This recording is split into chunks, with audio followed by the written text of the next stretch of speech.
Hello and welcome back to অমিতের tuition. আজকে আমরা পার্ট অফ স্পিচের একটা গুরুত্বপূর্ণ অংশ নিয়ে আলোচনা করব, যাকে বলা হয় কনজাংশন। যে ওয়ার্ডটা ছাড়া দুটো বাক্যকে যুক্ত করা বা দুটো শব্দকে যুক্ত করা, প্রিন্সিপাল ক্লজের সঙ্গে সাবঅর্ডিনেট ক্লজের যুক্ত করা, এগুলো প্রায় অসম্ভব। তো আজকের আমাদের সেই আলোচনার বিষয় হলো কনজাংশন, যাকে বাংলায় বলা হয় সংযোজক অব্যয়। তো সংযোজক অব্যয় কাকে বলে? কনজাংশনের সংজ্ঞা দিতে গেলে আমি বলবো, যে ওয়ার্ড দ্বারা দুটো শব্দ, বাক্য বা বাক্যাংশকে একসঙ্গে যুক্ত করা হয় তাদেরকেই বলে কনজাংশন। যেমন and, but, or, either or, neither নর, বাট অলসো, এগুলো আরও পাবো আমরা, both, and, not only, but also, তারপরে আনলেস, দো, হোয়েন, হোয়াইল, এই সমস্ত কিছুই কিন্তু কিসের উদাহরণ? কনজাংশনের উদাহরণ। তাহলে কনজাংশন যদি কাকে বলে আমাকে জিজ্ঞাসা করা হয়, আমি কি বলবো? যে সকল ওয়ার্ড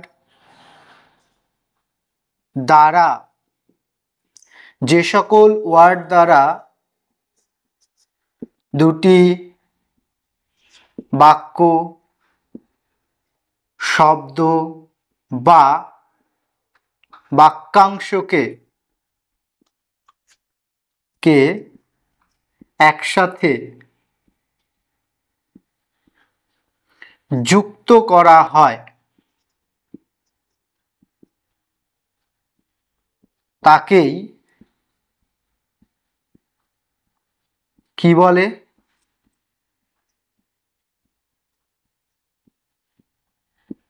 কনজাংশন বলা হয়। তাহলে কনজাংশন কাকে বলে আমরা বুঝতে পারলাম। যে ওয়ার্ড দ্বারা বা যে শব্দ দ্বারা দুটো শব্দ, বাক্য বা বাক্যাংশকে একসঙ্গে যুক্ত করা হয় তাকেই বলে কনজাংশন। যেমন the sun rises in the east but sets in the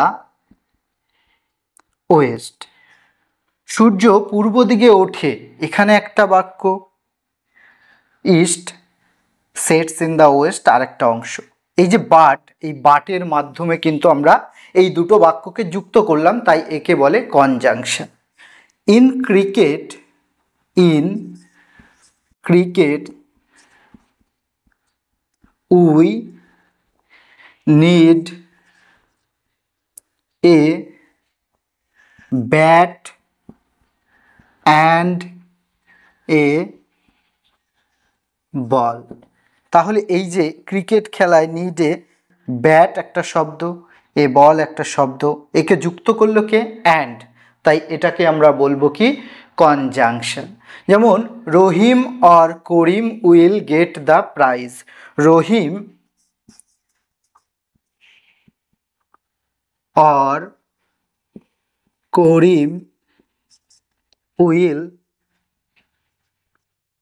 gate the prize. Rahim নতুবা বা অথবা করিম পুরস্কারটি পাবে।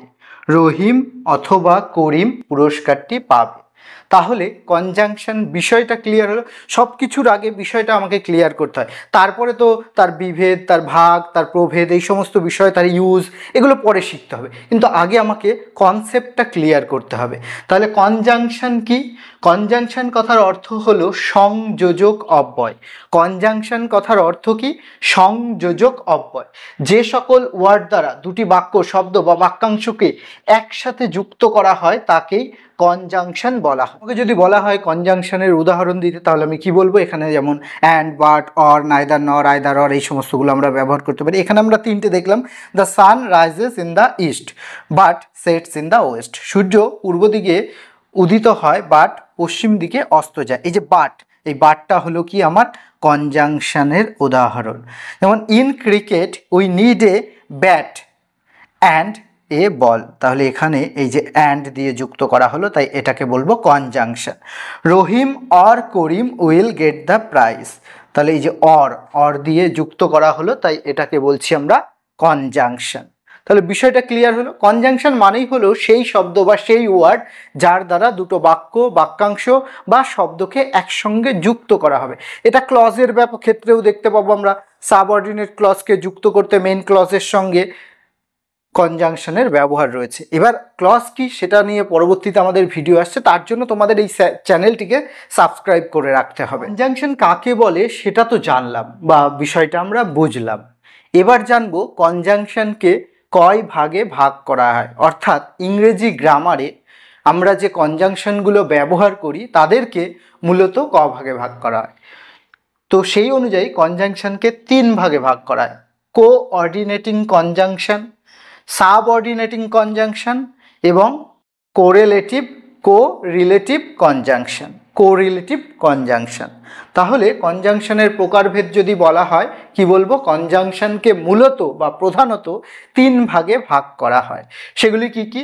কোঅর্ডিনেটিং কনজাংশন, যার মাধ্যমে দুটো সমজাতীয় শব্দকে যুক্ত করা হয়, তাকে বলে কোঅর্ডিনেটিং কনজাংশন, অর্থাৎ একজনের সঙ্গে আরেকজনের অর্ডিনেট করবে, সহায়তা করবে।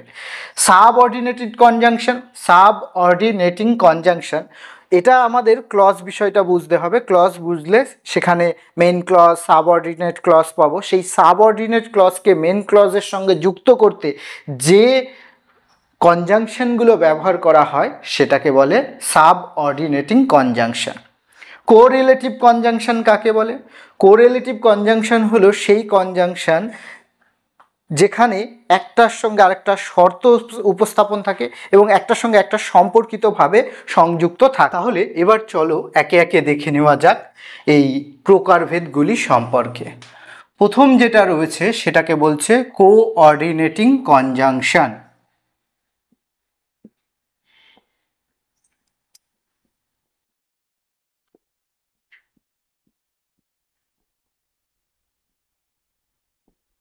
কোঅর্ডিনেটিং কনজাংশন কি বললাম? একটার সঙ্গে আরেকটার অর্ডিনেট করবে, সম্পর্ক বোঝাবে। তাহলে যখন দুটি সমগোত্রীয় বা সমজাতীয় বিষয়কে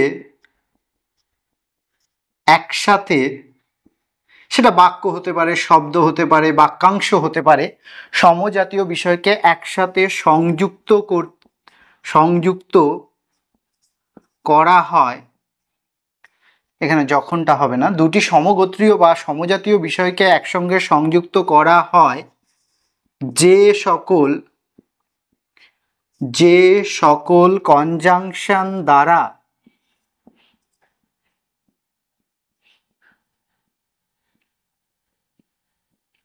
তাকেই কি বলা হয়? কোঅর্ডিনেটিং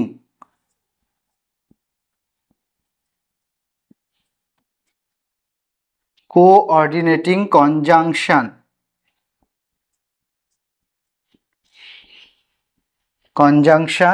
বলা হয়। যেমন আমি যদি বলি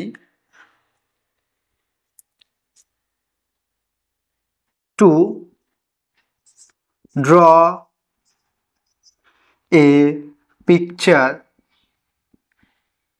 picture we need a paper and colored pencils.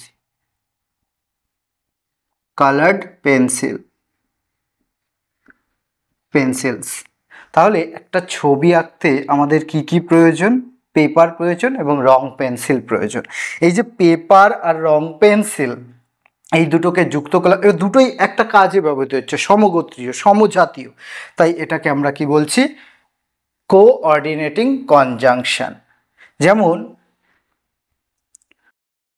Rita और सीता कैन डू दिस।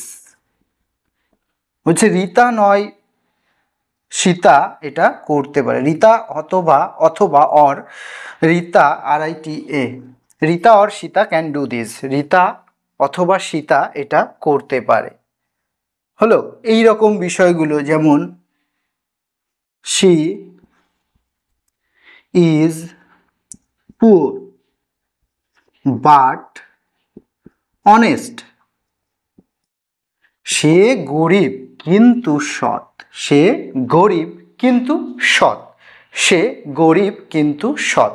এইরকম যখন বিষয়গুলো হবে তখন সেটাকে আমরা বলবো কোঅর্ডিনেটিং কনজাংশন।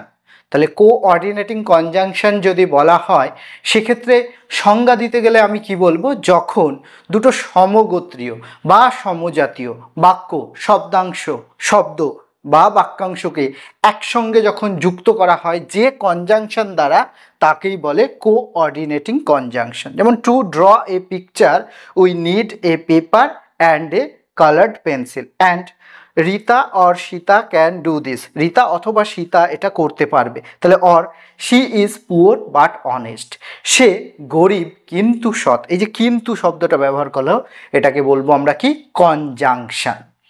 কি কনজাংশন? Coordinating conjunction. এরপরে যে বিষয়টা দেখব 2 নাম্বার, সেটা হলো কি সাবঅর্ডিনেটিং কনজাংশন।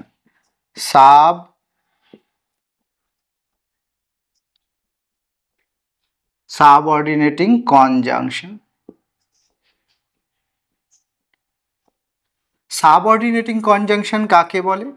ওই যে বললাম যে বাক্যের সাবঅর্ডিনেট ক্লজ বা ফ্রেজ বা ক্লজের ক্ষেত্রে হবে।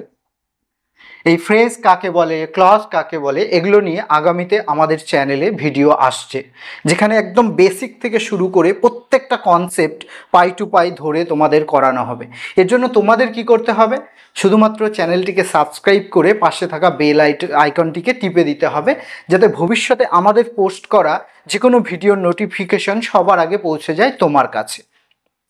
তাহলে এই যে সাবঅর্ডিনেট ফ্রেজ বা ক্লজকে মেইন ক্লজের সঙ্গে এর সাথে যুক্ত করতে যে সকল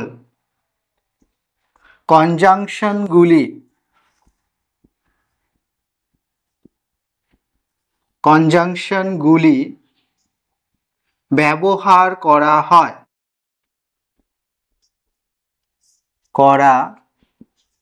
হয় তাকেই কি বলে, subordinating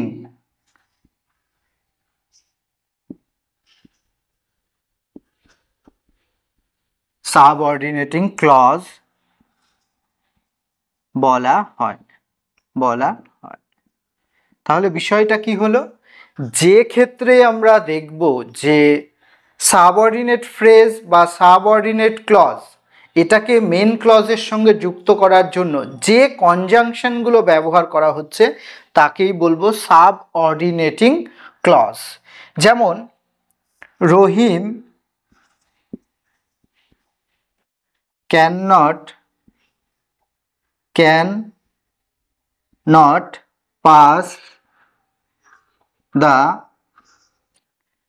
exam because he was ill। সে পরীক্ষাটা পাশ করতে পারেনি কারণ সে অসুস্থ ছিল। এই যে এটা তো মেন ক্লজ, এর সঙ্গে এই যে সাবঅর্ডিনেট ক্লজটাকে যুক্ত করলাম কিসের দ্বারা, বিকজ দ্বারা, তাই একে বলবো আমরা সাবঅর্ডিনেটিং কনজাংশন। আমি যদি বলি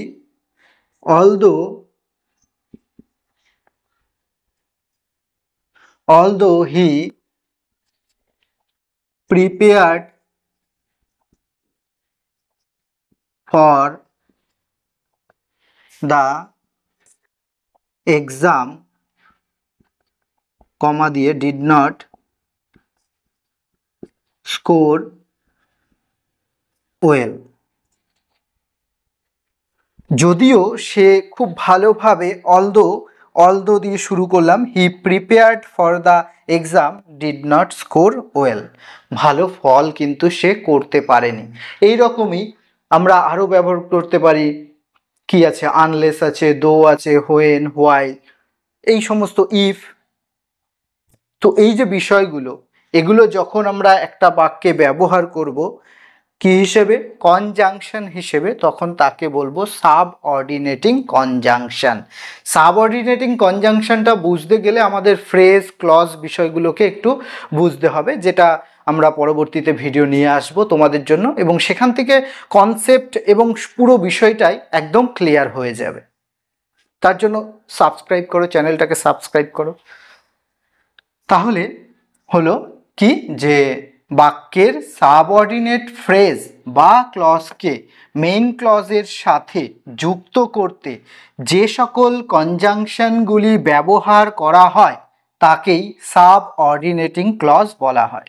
এখন Rahim can not pass the exam because he was ill, although he prepared for the exam did not score well. যদিও সে পরীক্ষার জন্য ভালোই প্রস্তুতি নিয়েছিল কিন্তু ভালো ফলাফল করতে পারেনি। এরপরে আমরা দেখব কনজাংশনের তৃতীয় ভাগ বা 3 নম্বর এবং লাস্ট যে শ্রেণী বিভাগ বা ভাগটা ছিল সেটাকে বলে কোরিলেটিভ কনজাংশন।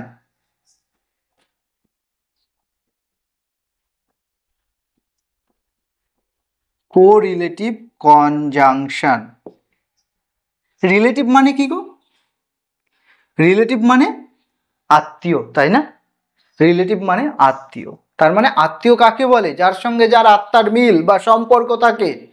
তাহলে এক্ষেত্রে আমরা দেখব দুটো করে শব্দ থাকছে, যাদের সঙ্গে একটার সঙ্গে আরেকটা সম্পর্কিতভাবে অবস্থান করছে, তাই এদেরকে বলে কোরিলেটিভ কনজাংশন। যখন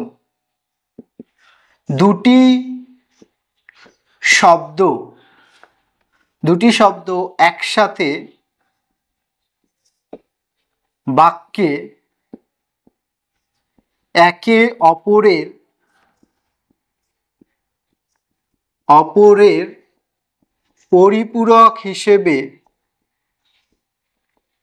পরিপূরক হয়ে কনজাংশন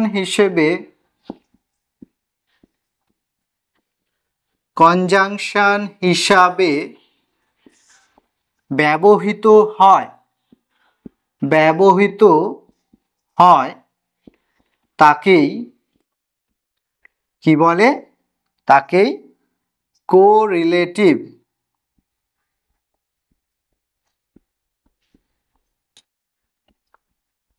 কনজাংশন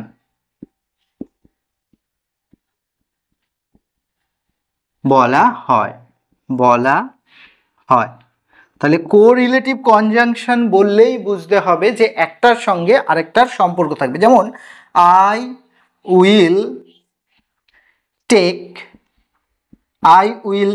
আমি নেব, আইদার টি অর কফি, আমি হয় চা খাবো নয় কফি খাবো, আমি হয় চা খাবো নয় কফি খাবো। আইদার অর হলো, নাইদার নর। আবার যদি নাইদার বলে, নর বলে, যেমন যদি বলি আই উইল প্লে